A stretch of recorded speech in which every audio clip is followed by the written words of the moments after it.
So where do I begin? I guess I could begin in 1965.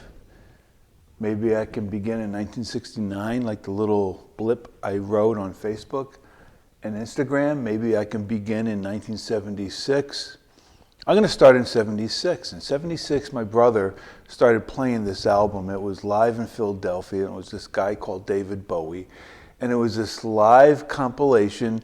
And he was playing a wide variety of things that he recorded in 75, 76. And I was pretty blown away.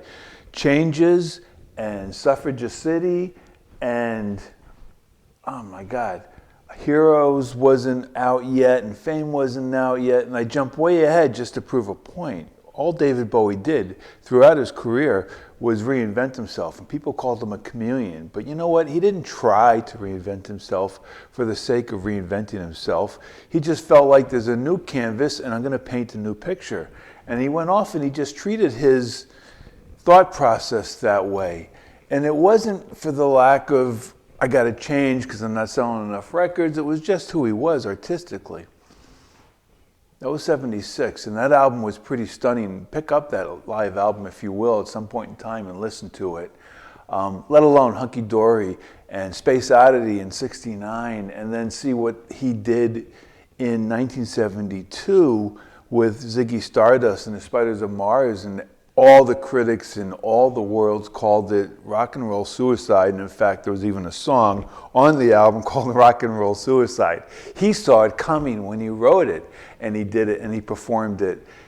He did it anyway. He just decided, I don't care. This is what I want to do. This is how I want to perform. And yes, I can go on and on about David Bowie, and I'm not the biggest David Bowie fan at all. But I absolutely, positively love all the things he stood for and all the things he went off and did. I'm sitting in front of a 1969 Brionvega console, and I've been chasing this love affair for a year. David Bowie even had this console, and I guess that's why this is all coming together and merging in one.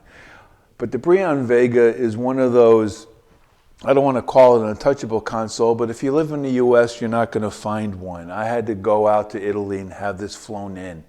And yes, in this day and age, you can go out to Italy and fly one in yourself as well. They're going to cost you $5 to $10 grand in any condition. You go on eBay right now, there's one in total dilapidation for a few $1,000s, and it's a real piece of junk.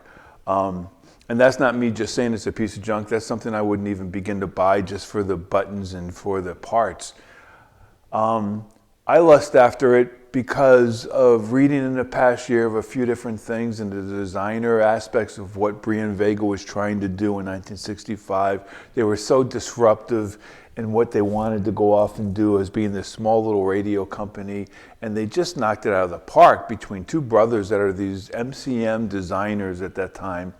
And guess what? They didn't know what MCM, mid-century modern, was. They just went off and tried to design something that was a little futuristic, a little bit modern. And they came up with this piece that has so many coats of lacquer on it. It's absolutely amazing. You would swear it's Formica, but it's not. This is a sprayed lacquer piece. The last 2 days, I spent a great bit of time inside this. And when I first bought this a month ago and had it flown in and it finally landed yesterday, I thought, I want one, I want to be able to sell it as a business, and that's my Porsche, or that's my Ferrari, and I want to be able to promote that, yeah, I had one and it was great. In the last 2 days, I fell even more in love with it once I got it, for a wide variety of reasons. The absolute aesthetics of it, every time I walk by it, I say, oh my God, there's no wonder why this is being sold at MoMA in New York City right now, Modern Museum of Art, for those that don't know the MoMA speak. This all clashes together because Bowie bought one in the early 70s when he had enough money to be able to afford one. And then he paid somebody to supercharge it, put in bigger speakers, because it doesn't sound like a Telefunken, but it sounds really, really good.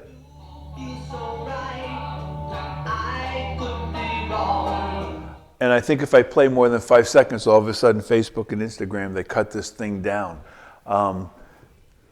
It has amazing sound, but it could always be better. You can always add a little bit of amp, and you can always add some speakers, but this the versatility of it, when you follow what I've been posting on lately, it's really, truly an amazing piece.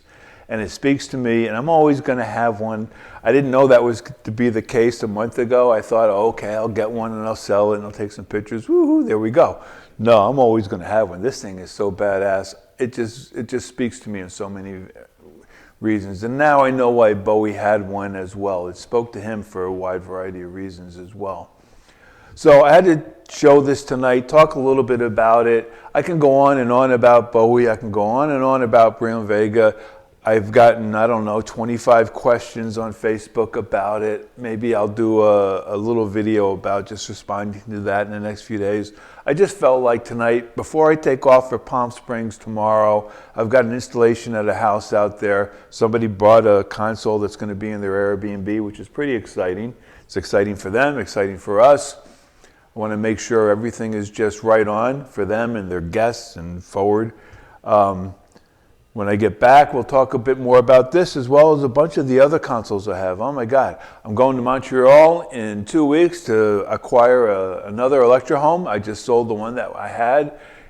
It's still kind of, that to me, that's like one of those terrible relationship breakups. I had to let it go. It was time to sell it on. And luckily, I found another one. So that's two within, the past year that I picked one up. Out of 500 consoles we sold in the past year, and I have many of you guys to thank about that. But I look at 2022 as being this whole pivotal point. In the last year, we did a wide variety of things. The biggest thing we did was sell 5 to 7 consoles a week, every single week, sending them out all across the country, and doing our best to exceed customer expectations and what these consoles should do as far as look and feel and sound and the passion. And when I take a second to breathe about that and take that in, and yes, here at Groovy Woods, we are passion players about that for sure.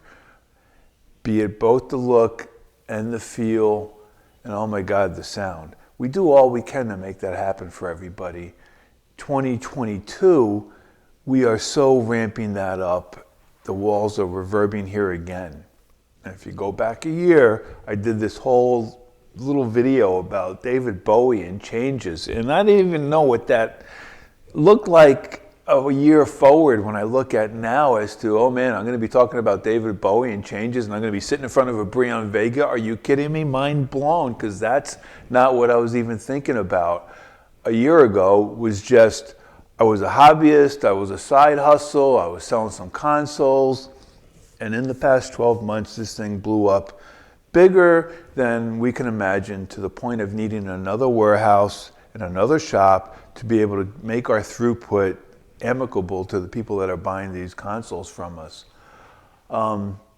So yeah, 2022 is going to be pretty amazing, and there's going to be hopefully a bunch of interesting videos instead of just this one where I'm babbling on about my love affair with David Bowie and this Italian Brionvega. But this to me is the Ferrari and the Maserati and the Alfa Romeo Montreal 1967. Oh my God, these things are crazy. This is a beautiful piece, and kudos to them.